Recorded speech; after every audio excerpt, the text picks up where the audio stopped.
Est-ce que vous faites partie de ces personnes qui se lèvent toujours à la dernière minute et qui n'ont jamais le temps de prendre un petit déjeuner? Écoutez, dans cette vidéo, j'ai la solution pour vous puisque je vais partager avec vous 3 recettes de petit déjeuner qui ne vous prendront absolument pas de temps à préparer le matin, mais qui vous permettront de vous régaler et surtout de vous donner toute l'énergie dont vous avez besoin pour une bonne matinée de travail. Évidemment, ces recettes sont gourmandes, savoureuses, 2 recettes sucrées et une recette salée vous attendent. Et je vous rappelle, avant de passer en cuisine, que toutes les quantités d'ingrédients et toutes les recettes sont détaillées dans une fiche que vous pouvez récupérer en description. Donc n'oubliez pas d'aller la récupérer pour pouvoir préparer ces délicieuses petites recettes et vous régaler dès maintenant. Allez, sans plus tarder, on passe en cuisine.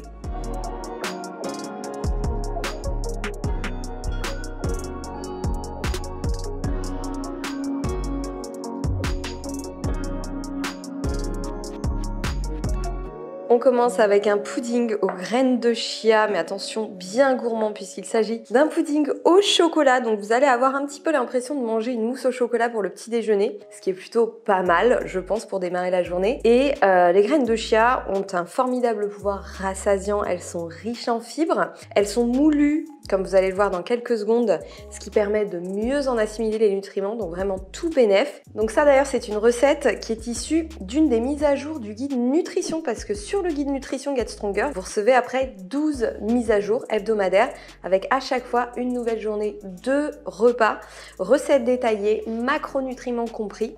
Donc c'est vraiment très pratique pour vous aider à alimenter un petit peu votre inspiration de repas. Donc pour ce petit pudding, on s'y prend la veille, ça prend 5 minutes. Il faut un blender et dans ce blender, on va commencer par verser une demi-cup de lait d'amande sans sucre, donc à peu près 125 ml ou autre lait végétal évidemment, 3 cuillères à soupe de graines de chia, une cuillère à soupe de cacao maigre en poudre, une cuillère à soupe de sirop d'érable ou de sucre en liquide comme du nectar de fleur de coco ou du sirop de date, quelques gouttes d'arôme vanille et une petite pincée de sel. Et ensuite, il y a juste à mixer pendant quelques secondes avant de transférer le tout dans le fond d'un bocal. Vous mettez ça au frais toute la nuit et les graines de chia vont exercer leurs propriétés mucilagineuses qui font que vous allez vraiment avoir un pudding qui se tient complètement, voilà, et qui est très agréable à manger. Donc là, on a notre base. On va agrémenter ce pudding un petit peu à la façon d'un parfait et pour ça on va utiliser du granola. Alors granola de votre choix. Moi évidemment j'ai fait mon petit granola du Vegilicious Sweets and Treats qui est absolument délicieux. Donc par-dessus notre pudding on va mettre, allez, une bonne poignée de granola pour le croquant. Et voilà.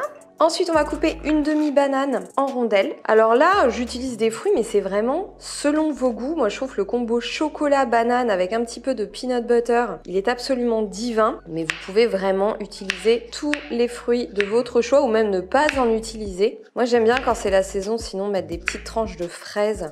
Comme je vais les mettre pour les rondelles de banane.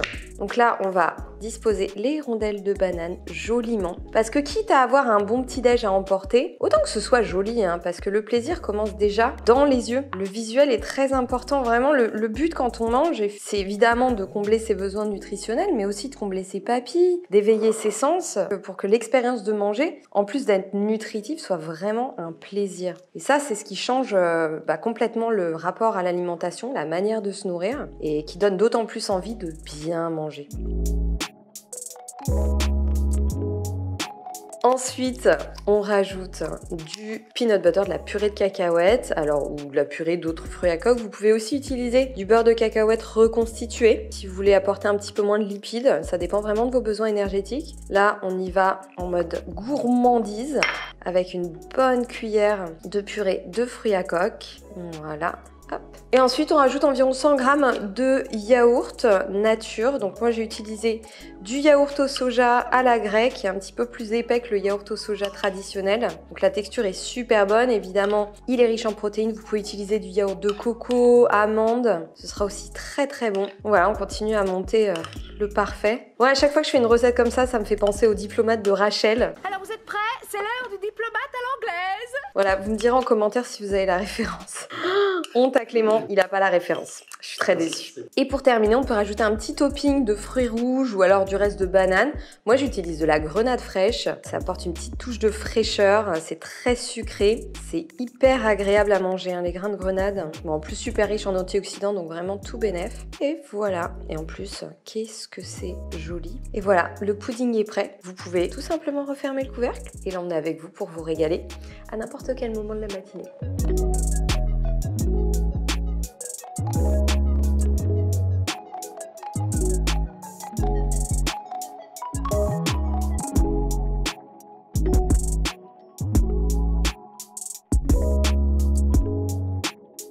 Deuxième recette, cette fois-ci salée, elle est issue du Vegelicious petit déjeuner. Il s'agit de petits muffins qui sont parfaits à emporter facilement avec vous pour vos petits déjeuners où que vous soyez. Je l'ai un petit peu customisé en changeant les légumes, mais vraiment, vous allez voir que vous pouvez mettre tout ce que vous voulez dedans en fonction de vos goûts, en fonction de ce que vous avez sous la main. Je vous rappelle d'ailleurs que vous pouvez utiliser des légumes surgelés pour garnir vos muffins. Moi ici, je vais utiliser de l'oignon. Donc pour le moment, je vais commencer par couper un oignon. Donc je vais l'émincer finement et ensuite je le ferai dorer pendant quelques minutes dans une poêle bien chaude et je le mettrai de côté le temps de préparer ma pâte à muffins. Pendant que les oignons sont en train de dorer, on va préparer la pâte à muffins. Donc pour celle-ci, on utilise de la farine de pois chiche qu'on va verser dans un grand saladier. Farine de pois chiche qui est riche en protéines et qui va vous maintenir rassasié pendant toute la matinée. Et à celle-ci, vous allez pouvoir ajouter deux options. Soit une protéine neutre comme de la protéine de riz brun, de chanvre, de courge par exemple, de pois. Ou alors si vous n'en avez pas, que vous ne voulez pas en utiliser, vous pouvez tout à fait juste rajouter la quantité équivalente en farine de pois chiche ou utiliser une autre farine pour équilibrer comme de la farine d'avoine, de la farine de sarrasin ou même de la fleur de maïs si vous voulez aérer un petit peu plus vos muffins. Je vous rappelle que vous avez toute la liste des ingrédients et les quantités précises qui se trouvent dans la fiche description des recettes que vous avez juste à récupérer depuis le lien en description, donc n'oubliez pas de la récupérer. Aux farines, on va rajouter une cuillère à café de levure chimique et une cuillère à café de bicarbonate alimentaire. Si vous n'avez pas de bicarbonate alimentaire, vous mettez juste 2 cuillères à café de levure chimique, mais l'action des deux est très complémentaire parce que la levure chimique va faire gonfler alors que le bicarbonate va venir aérer la pâte. Donc si vous avez les deux, c'est très bien, mais sinon juste de la levure, c'est aussi tout aussi bien. On ajoute également les épices, donc le curcuma, le paprika fumé, éventuellement des épices chili ou alors de l'ail en poudre, ça dépend un petit peu de vos goûts. Vous faites comme vous en avez envie, plutôt comme vos papilles préfèrent. Évidemment, du sel et du poivre et on mélange bien tous les ingrédients secs avant de rajouter les ingrédients liquides. Donc là, on commence par 1,5 cup de lait d'amande. On mélange et on réajuste éventuellement le liquide à la hausse si la pâte est un petit peu trop dense. Et à ça, en toute fin, on va ajouter 1 cuillère à café de vinaigre de cidre ou de jus de citron frais puisque c'est l'acidité qui va venir activer le bicarbonate et aérer la pâte. Une fois que les oignons sont dorés, on peut rajouter une belle poignée d'épinards émincés, juste les laisser fondre pendant 1 ou 2 minutes. Et ensuite, on va pouvoir ajouter les légumes à la pâte. Donc on incorpore les oignons dorés et les épinards. Et là, comme je vous le disais, c'est vraiment en fonction de vos goûts. Moi, j'avais envie de rajouter des petites tomates séchées, donc j'en ai pris 4-5 que j'ai coupées en tout petits morceaux après les avoir débarrassés de leur excédent d'huile. Et j'ai rajouté aussi une belle botte de basilic parce que je trouve que les saveurs se marient très très bien. On incorpore délicatement, on mélange et ensuite la pâte est prête. Vous avez juste maintenant à la répartir dans vos moules à muffins. Moi j'utilise des petits moules à muffins en silicone, super pratique, anti-adhésif. Dans le doute, n'hésitez pas à tapisser le fond de vos moules d'un petit peu d'huile à l'aide de papier absorbant, histoire d'être sûr que vous puissiez les démouler facilement. Et petite astuce, pour bien doser la quantité de pâte, la cuillère à glace est vraiment un ustensile absolument indispensable, précieux, qui vous servira pour plein d'autres choses. Donc une fois qu'on a rempli les moules à muffins, le four est bien chaud, assurez-vous de l'avoir laissé préchauffer assez longtemps parce que ça, c'est ce qui va vraiment jouer sur la montée, la levée de la pâte. Donc si votre four est trop froid, votre pâte ne lèvera pas, vos muffins ne lèveront pas et il y aura des chances qu'ils soient même pas cuits à cœur et que vous deviez prolonger la cuisson bien plus que nécessaire. Donc c'est parti pour la cuisson maintenant, vous savez tout. On enfourne et c'est parti pour 25 minutes de cuisson.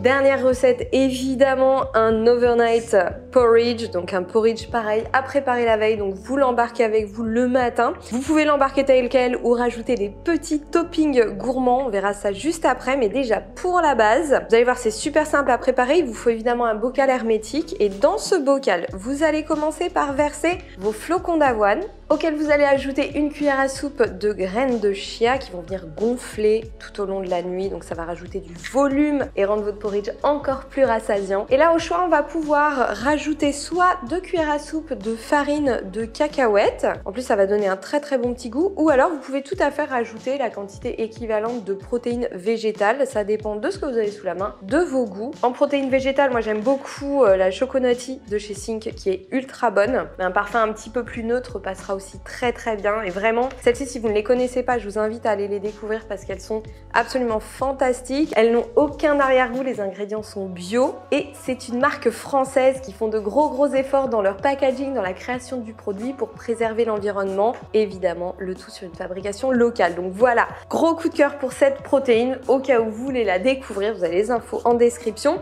Donc au choix, farine de cacahuètes ou protéines végétales. On rajoute comme toujours dans les recettes sucrées une petite pincée de sel pour rehausser les saveurs. On met de côté les ingrédients secs, le temps de mélanger les ingrédients liquides. Donc pour cela, on va tout simplement utiliser une demi-cup de lait d'amande, donc à peu près 125 ml, ou évidemment comme d'habitude toute autre lait végétal, également une demi-cup d'eau, une bonne cuillère à soupe de purée de cacahuètes ou tout autre beurre de fruits à coque de votre choix. Et si vous n'utilisez pas de protéines aromatisées, si vous utilisez de la farine de cacahuètes, je vous invite à rajouter un petit peu d'arôme vanille et éventuellement un petit peu de sucrant qui peut être du sirop d'érable ou de l'érythritol ou du sucre de fleur de coco. On mélange tout ça, on rajoute les liquidos, ingrédients secs, et là, super simple, vous avez juste à secouer votre bocal pour tout mélanger, vous le fermez et vous le placez toute la nuit au frigo. Le matin, vous avez juste à le récupérer et comme je vous le disais, soit vous pouvez le manger tel quel, soit vous pouvez rajouter des petits toppings gourmands, ce que je vais évidemment faire parce que je suis une gourmande. Donc pour ceci, j'ai mon petit granola. Alors, si vous n'allez pas manger tout de suite votre petit déjeuner, mettez-les plutôt vos toppings dans des petites boîtes à part et vous mélangez tout à la fin. Moi là je vais le faire directement parce que la dégustation va avoir lieu juste après. Donc un petit peu de croquant avec pourquoi pas un petit peu de granola. Vous pouvez mettre des fruits frais, des pétales de noix de coco et évidemment rajouter un petit peu de peanut butter ou de sirop d'érable.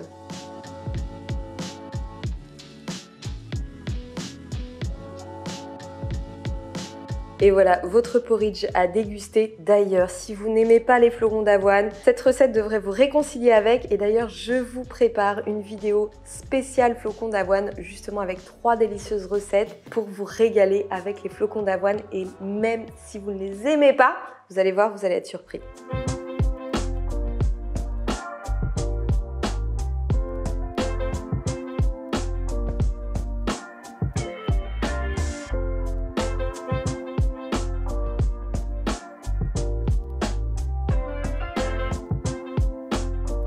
Voilà, maintenant vous avez tout ce qu'il faut pour ne plus louper aucun petit déjeuner et vous régaler tous les matins. Venez me dire dans les commentaires quel est votre petit déjeuner préféré, lequel vous avez adopté. Et si vous cherchez encore plus d'idées de petit déjeuner, cette fois-ci salé, je vous mets une vidéo ici qui devrait beaucoup vous intéresser. N'oubliez pas d'aller récupérer votre petite fiche de recettes en description et évidemment de vous abonner et de liker cette vidéo si elle vous a plu. Ça m'aide à faire découvrir mon travail à davantage de personnes qui à leur tour pourront se régaler. Et comme d'habitude, je vous souhaite un bon appétit et je vous dis à très vite pour une nouvelle vidéo.